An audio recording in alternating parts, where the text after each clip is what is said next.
시쿵 시즌5 문학으로 삶을 나누고 문학으로 세상을 건너가는 김은자 시인입니다.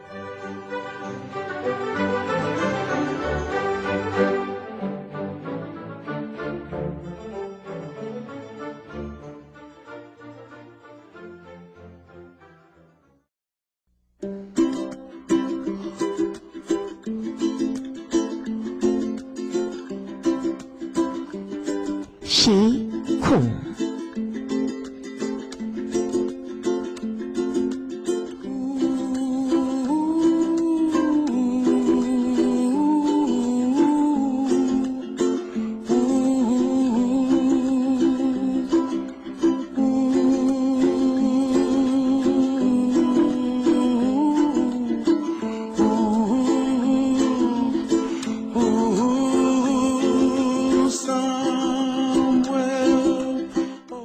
아름다운 시를 함께 공감하면서 나를 깨우고 또 세상을 깨우는 시쿵 시즌5는 시로 이어지는 우리들의 이야기 시간이죠. 시로 이야기를 이어간다는 건요, 삶의 얘기이기도 하고 세상 얘기이기도 합니다. 지난주까지는 김은자의 행복한 문학에서 잔잔한 수필들을 소개하면서 우리의 삶을 이해하고 공감했다면 시쿵 시즌5 이번에는요, 이 삶의 폐부를 찌르면서 절제된 언어로 사회를 규정하는 섬뜩한 시부터 여러분들 저 깊숙이 숨어서 도무지 나올 줄 모르는 이제는 나에게 그런 것들이 있었나 하는 그 따뜻함 혹은 슬픔, 그런 정서들을 꺼내면서 좀 더 심도 있는 문학 이야기, 시 이야기, 사는 이야기를 나누려고 합니다. 물론 제가 시를 쓰는 사람이니까요, 시로 쿵 할 수 있도록 시를 매주 2편 혹은 3편씩 소개하면서 세상을 다양하게 들여다보겠습니다. 여러분들 좋은 시 반찬 먹을 준비 다 되셨죠? 시쿵 시작하겠습니다. Dream that you did to, oh why can't oh, someday I wish upon a star, wake up with the clouds are far behind. 시쿵 시즌5를 시작하는 오늘이 마침 발렌타인스데이입니다. 사랑하는 남녀들의 날이기도 하고요. 그런데 그 남녀들이 꼭 젊은 사람들을 의미하는 것은 아닐 거라고 봐요. 낡은 남녀들, 그러니까요, 부부가 될 수도 있고요. 또 친구가 될 수도 있겠죠. 발렌타인스데이에는 젊은 사람들뿐 아니라 오래 산 부부들도 서로에게 프로포즈를 할 수 있는 그런 날이었으면 좋겠다 싶어서 말입니다. 나이가 먹었다고 프로포즈에 설레이는 마음 없어지는 것 아니잖아요. 아직도 젊은 청춘의 마음을 그대로 가지고 겉모양만 늙어가는 거잖아요. 청취자 여러분들은 어떻습니까? 흉스럽게 또 왜 그러세요?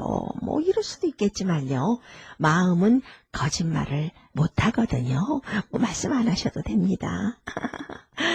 프로포즈, 꽃 한 송이 들으면서 설레지 않을 사람 어디 있겠습니까?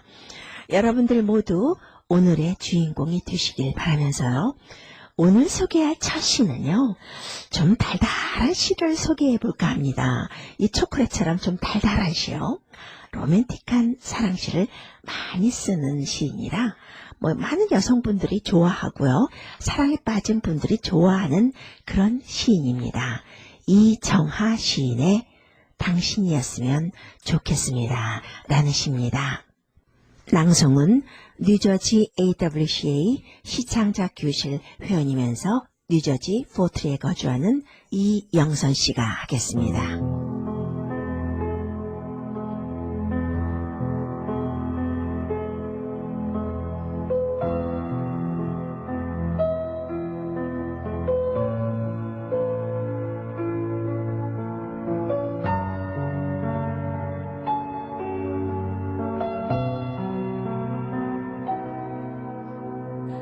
당신이었으면 좋겠습니다. 이정하. 창가 사이로 촉촉한 얼굴을 내비치는 햇살같이 흘러내린 머리를 쓸어 올려주며 이마에 입맞춤하는 이른 아침 같은 사람이 당신이었으면 좋겠습니다. 부드러운 모카 향기 가득한 커피잔에 살포시 녹아가는 설탕같이 부드러운 미소로 하루 시작을 풍요롭게 해주는 사람이 당신이었으면 좋겠습니다. 분분히 흩어지는 벚꽃들 사이로 내 귓가를 간지럽히며 스쳐가는 봄바람 같이 마음 가득 설레이는 자취로 나를 안아주는 사람이 당신이었으면 좋겠습니다. 메마른 포도밭에 떨어지는 봄비 같은 간절함으로 내 기도 속에 떨구어지는 눈물 속에 숨겨진 사랑이 다른 사람이 아닌 당신이었으면 좋겠습니다. 그리고 내 삶 속에서 영원히 사랑으로 남을 어제와 오늘, 아니 내가 알 수 없는 내일까지도 함께 할 수 있는 사람이 당신이었으면 좋겠습니다.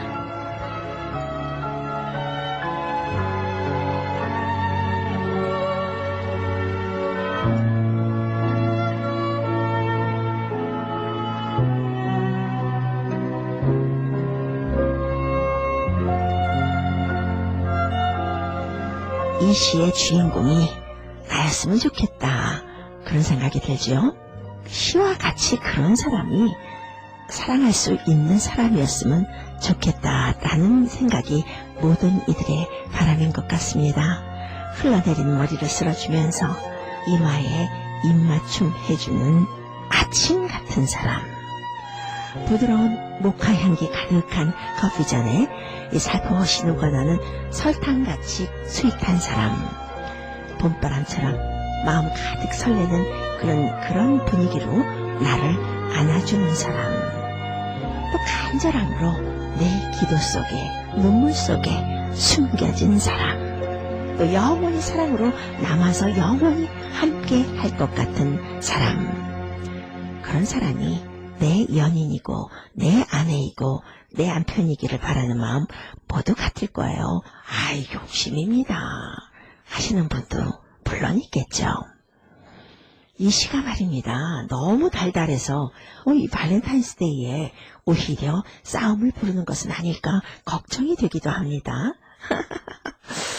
아이, 좀 그래봐. 흘러내린 머리 쓸어주면서 이마에 입맞춤 좀 해봐. 부드러운 모카 향기 가득한 커피잔에 이 살펴시 녹아나는 그런 설탕같이 좀 그렇게 좀 살아봐. 봄바람처럼 마음 가득 설레는 그런 분위기로 날 안아줄 수 있어? 좀 간절해봐 나한테. 기도 속에 떨궈주는 그 눈물 속에 항상 당신이 있는 그런 사람이 좀 돼봐. 항상 내가 있는 그렇게 좀 기도 좀 해봐. 영원히 사랑으로 남아 함께 할 것 같은 그런 믿음도 좀 줘봐. 그건 다 바람이고요. 슬픈 시간도 있는 거고 오래 지나다 보면 달콤한 시간도 있는 겁니다. 얼마나 서로를 견디고 받아주면서 조화하면서 살아가는 것인가, 그게 관건이겠죠. 이 시는 읽기도 편하고 이해하기도 참 편한 시입니다. 그런데 우리 마음을 편안하게도 해주지만요. 복잡하게도 만들어주네요.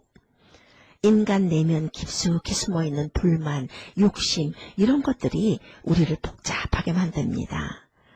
아이고 봄바람같이 마음 가득 설레는 모습으로 좀 안아주는 사랑도 있다는데 부드러운 모카 향기처럼 커피잔에 살포시 녹아나는 설탕처럼 그런 사랑들도 하나 본데 뭐 이러면서 말입니다.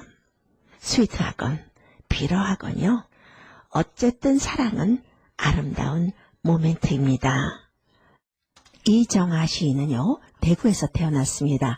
원광대학교 국문학과를 졸업했고요. 1987년 경남신문 그리고 대전일보 신춘문예에 시가 당선되면서 문단에 나왔습니다. 시집으로는 너는 눈부시지만 나는 눈물겹다. 그대 굳이 사랑하지 않아도 좋다. 한 사람을 사랑했네. 산문집으로는 우리 사는 동안에 사랑하지 않아야 할 사람을 사랑하고 있다면 등이 있습니다. 여러분 칼릴 지브란이란 레바논계 미국 시인 들어보셨죠? 레바논에서 태어났지만 미국에서 활동한 시인입니다. 인간의 내면 세계를 정말 깊이 있게 연구하면서 동양 철학의 관조적인 사상과 이 서양 철학의 이성적인 사상을 참 조화롭게도 결합시켰어요. 그래서 나름대로 독창적인 세계관, 시관을 가지고 있는 시인입니다. 그의 대표작인 예언자라는 시가 있는데요. 그 중에서도 결혼에 대하여라는 시가 있어요. 문득 생각이 나네요. 칼릴 지브란의 예언자 중에 결혼에 대하여는 이 부부가 영원히 함께 하되 서로가 좀 놓아줄 수 있는 것도 좀 실천하세요라고 조언하는데요.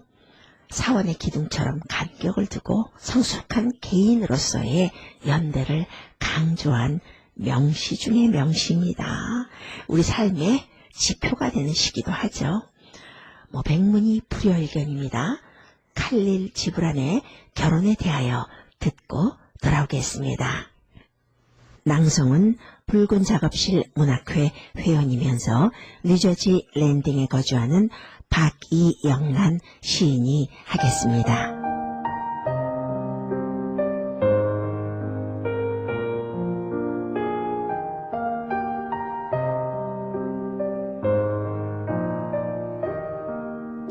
결혼에 대하여 칼릴 지브란. 그대들은 함께 태어나 또 영원히 함께 하리라. 죽음의 흰 날개가 그대들의 생애를 흩뜨려 버릴 때까지 그대들은 함께 하리라. 영원히 그대들은 함께 하리라. 침묵하는 주님의 기억 속에서까지도. 그러나 그대들 함께 하면은 공간을 두라. 그리하여 하늘바람이 그대들 사이에서 춤추게 하라. 서로 사랑하라. 그러나 사랑에 구속되지는 말라. 차라리 그대들 영혼의 기슬 사이에 일렁이는 바다를 두라. 서로의 잔을 넘치게 하되 한쪽 잔만을 마시지 말라. 서로가 자기의 빵을 주되 한쪽 것만을 먹지 말라. 함께 노래하고 춤추며 즐기되 그대들 각자가 따로 있게 하라. 비록 같은 음악을 울릴지라도 기타줄이 따로 있듯이 그대들의 마음을 주라. 그러나 지니지는 말라.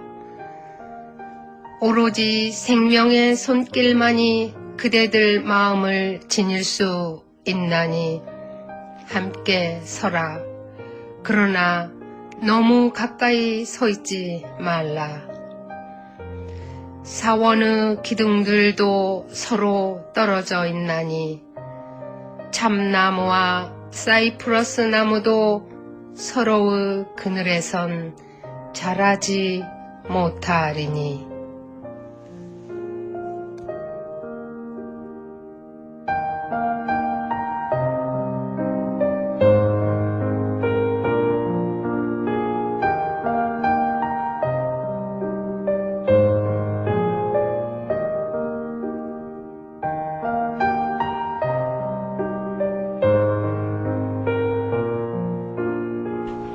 명언 같기도 하고 조언 같기도 한 시입니다. 사랑이라는 이름을, 부부라는 이름을, 연인이라는 단어를 시적인 언어로 깊이 있는 통찰을 한 시죠. 칼릴 지브란의 대표작은 예언자라는 시인데요. 이 시가 바로 칼릴 지브란의 예언자 중에 나온 시입니다. 지금도 칼릴 지브란의 작품은 전 세계적으로 많은 사람들에게 영감을 주고 있어요. 특히 젊은 세대들이 좋아합니다. 평화, 사랑, 자유를 추구하는 많은 사람들에게 지금까지도 공감을 얻는 시인인데요. 그리고 보면 칼릴 지브란, 이 사람 참 복 많은 사람입니다. 부부란 것이 그렇잖아요. 연인이라는 것, 사랑이라는 것도 그렇습니다. 이 시처럼 함께 태어났으면서 또 영원히 함께 있을 것 같고, 또 죽음의 흰 날개가 그대들의 생애를 흩어서 죽을 때까지, 목숨을 다할 때까지 함께 있기를 바라는 것. 아, 그대들은 함께 있으리라. 신의 말없는 기억 속에서까지도. 이렇게 염원하면서도요, 맨 마지막 단에 보면요, 허나, 그러나 라는 말이 있습니다. 그 말에 힘을 주고 있습니다. 그대들은 공전에는 거리를 두라는 말입니다. 아니, 이게 무슨 말입니까? 서로 사랑하고 부부인데요, 공전에 거리를 두라니요? 천공의 바람이 그대들 사이에서 춤추도록 거리를 두라는 얘기예요. 이건 또 무슨 역설입니까? 아이러니입니까? 패러독스입니까? 웃지 않을 수가 없어요. 그래, 사랑은 부부는 함께 있는 거지. 그런데 말이다, 항상 함께 존재한다는 것은 좀 생각해 봐야 돼. 이런 말이잖아요. 마치 나뭇가지가 좀 공간이 있어서 바람이 잦아들어야 잎이 자라는 것처럼, 썩지 않고 잎이 싱싱해지는 것처럼 공존에도 거리가 있어야 합니다. 이런 말입니다. 그리고는 서로 사랑하라. 허나, 그러나 사랑에 속박되지는 마라. 참 어려운 말을 우리에게 하고 있습니다. 차라리 그대들 영혼의 기슬 사이엔 출렁이는 바다를 놓아두라 라고 시인은 말하고 있습니다. 서로의 잔을 채우되 어느 한편의 잔만을 마시지는 말라. 이기적이 돼서는 안 된다는 말이겠죠. 서로 저희의 빵을 주되 어느 한편 빵만은 먹지 마라. 함께 노래하고 춤추며 즐거워하지만 그대들 각자는 좀 고독하게 내버려둬라 라는 말 같은데요. 저는요, 여기 이 부분이 바로 앞권입니다. 시의 클라이막스, 앞권 같습니다. 함께 하되 서로 고독하십시오. 제발 고독하십시오. 라는 말인데요. 그런데 말입니다. 생각해 보세요. 부부라도 연인이라도 할지라도 고독할 수밖에 없는 것이 인간입니다. 사랑이라는 것이 그렇잖아요. 그대를 사랑하면 할수록 이렇게 외로워지는 것, 이런 가요 가사도 있습니다. 결혼도 마찬가지예요. 그럼 왜 결혼하나요? 외롭지 않으려고 하는 건데요. 고독해지려면 왜 사랑하나요? 라고 할 수도 있겠지만요. 고독 넘어서 주는 사랑의 기쁨, 환희 등이 고독이랑은 비교할 수가 없는 겁니다. 그러나 인간은 혼자라는 영역을 인정해줘야 하고 그것을 자연스럽게 받아들여야 행복하다라는 말이겠죠. 이 시를 하다 보니까요, 이재무 시인의 고독의 능력이라는 시가 생각납니다. 여러분 어떠세요? 고독과 능력이라는 말이 어울리는 것 같아요. 참 상치되는 말이기도 하죠. 그러니까 말입니다. 사랑한다는 것, 결혼이라는 것도 마찬가지입니다. 고독의 능력을 키우는 시간이 아닌가 이런 생각을 하게 돼요. 이재무 시인이 시집을 발간해서 고독의 능력이라는 시집이었거든요. 저에게 이 멀리까지 보내주셨는데요. 처음 시집을 여는데요. 고독의 능력이라는 제목이 보이는 거예요. 고독이라는 말에 능력이라는 단어가 좀 생경하게 느껴졌는데요. 오늘 칼릴 지브란의 결혼에 대하여 라는 시를 함께 나누면서 고독과 능력은 상당히 연관된 단어다라는 생각을 하게 되는데요. 사랑에도 결혼에도 연인끼리도 고독의 능력을 키워야 하는 거구나 라는 생각을 해봅니다. 여러분들은 어떠십니까? 살다 보면요. 고독을 맞닥뜨려야 할 때가 너무 많이 옵니다. 이건 누구나 예외가 아니에요. 아주 행복해 보이는 사람도 마찬가지입니다. 그러니까요. 고독을 잘 배워둘 필요가 있다는 거죠. 고독을 잘 다스릴 그런 능력이 필요하다는 거죠. 고독이 두렵지 않고 고독이 충만한 시간이 될 수 있도록 비록 하나의 음악을 울리진 못하더라도 외로운 기타 줄들처럼 말입니다. 함께 서 있을 때 너무 가까이 서 있지는 말라. 사원의 기둥들도 서로 떨어져 서 있는 것을. 참나무, 사이프러스 나무도 너무 가까우면 간격이 없으면 서로의 그늘 속에선 자랄 수가 없다라는 말입니다. 시를 통해서 오늘 우리는 사랑의 원리를 배워봅니다. 많은 분들이 좋아하는 칼릴 지브란은요, 레바논계 미국인입니다. 예술가면서 시인, 작가였죠. 어렸을 때 그의 가족이 미국으로 이민을 왔습니다. 그는 미국에서 예술을 공부했고요. 작품 활동을 시작했습니다. 그의 대표적으로 꼽히는 1922년작 오늘 우리가 나눈 결혼에 대하여 예언자는 영어 산문체로 쓴 철학적 에세이 연작 시입니다. 이 책은요, 처음 발간되었을 때 비평적인 평판을 받았었어요.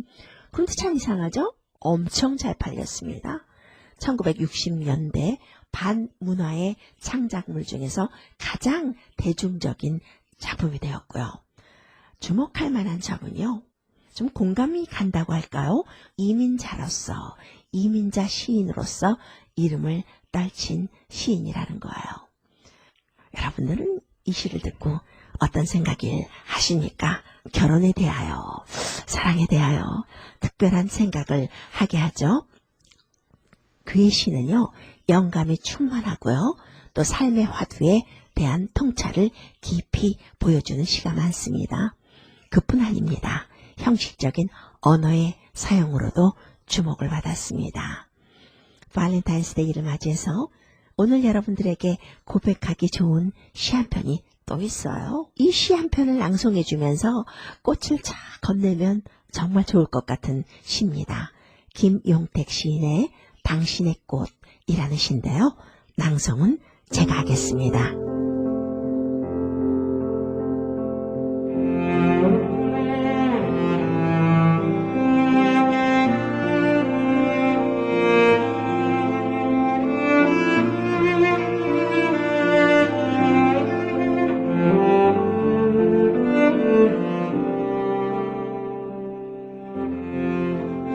당신의 꽃, 김용택.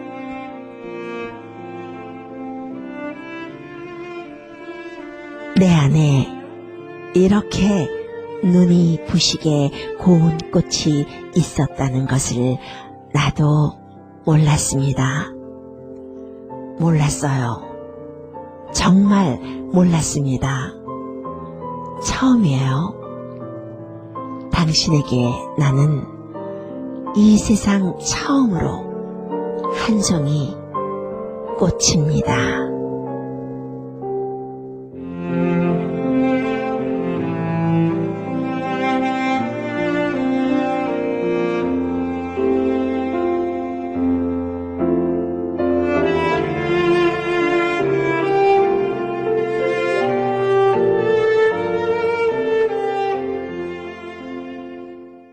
꽃이 다시라는 단어와 처음이라는 단어가 우리 마음을 설레게 하는 시입니다. 참 사람 내면에 이렇게 아름답고 고운 시어가 숨어 있다뇨. 다시 한번 놀라는 시입니다. 이렇게 아름다운 시가 있고 내면이 있는데 우리는 참 욕심, 부질없는 허황된 것들로 참 이 아름다운 내면을 죽이면서 사는 것 같아요. 그렇잖아요. 사랑하는 순간은 오로지 사랑하는 사람 때문에 모든 것이 시작되고 끝나고 비롯되잖아요. 당신이 있어서 비로소 내가 되고 매일 밤 나도 모르는 꽃 한 송이를 피어 올리다 자고. 이 가슴이 설레본 지가 언제일까요? 꽤 오래된 것 같긴 해요. 가물가물한 기억의 저편입니다. 라는 분들도 있을 거예요. 누군가 사랑하고 아끼고 싶은 꽃 한 송이 마음에 품고 사는 사람은 그 사람이 사실은 꽃입니다. 그 마음을 품는 사람이 꽃이에요. 오래 사신 부부들 보면 두 분이 다 꽃처럼 보이잖아요. 마음속에 시 한 편 품고 여러분들 살아갔으면 좋겠습니다. 이 시를 쓴 김용택 시인은요, 1948년 전라북도 임실군 진매마을에서 태어났습니다. 약 40여 년간 초등학교 교사로 재직했어요. 창작과 비평의 시 섬진강을 발표하면서 등단했습니다. 참 몇 년 전에 뉴욕에 와서 문학제를 하기도 했었는데요. 시집으로는 섬진강, 그대 거침없는 사랑, 그 여자네 집, 섬진강을 따라가 보라, 그리운 것들은 산 뒤에 있다 등 여러 편이 있습니다. 시가 많이 읽히지는 않는 시대에는 확실합니다. 그런데요, 시가 주는 위안에 대한 갈망은 분명히 존재하는 시대예요. 정신건강, 그리고 마음, 생존을 위해 필요한 것, 그런 게 시가 아닐까 하는 생각도 좀 해보고요. 그래서 이 시간은요, 시가 잠시 우리에게 찾아와서요, 삶의 브레이크를 걸어주는 시간이 되길 바랍니다. 좀 젊은 시, 요즘 시는 좀 어렵고요. 그렇다고 옛날 시는 좀 고리타분하게 느껴질 때가 있고요. 시를 쓰는 것도 어렵지만 사실 감상하는 것도 제각각이고요. 제대로 감상하려면 어렵습니다. 좋은 시 최선을 다해서 해설해드리고 또 시를 여러분들 옆에 더 가까이 품고 살 수 있도록 노력하겠습니다. 우리가 사는 뉴욕 일원에는 아직도 눈이 녹지 않았고 춥습니다. 추운 날씨에 건강 유의하시고요. 다음 주에 더 좋은 시로, 삶과 직결된 해설로, 삶의 공감으로 여러분들에게 찾아오겠습니다. 진행의 김은자였습니다. 내 마음에 두 돈을 걸고 길 묻겠어. 예쁜 척별로 그들을 머지리 향그러운 꽃길로 가면 나는 나비가 되어 그대 마음에 날아가 앉으리. 지그지그 지그지그 지그지그 내 몸에 주변을 깔고 그대 길 묻겠어. 예쁜 척들로 그대를 머지리 향그러운 꽃길로 가면 나는 나비가 되어 그대 마음에 날아가 앉으리. 아, 한마디 말이 노래가 되고 시가 되고. 아, 예. 아, 내 맘에 주단을 깔고 그대 위해서 너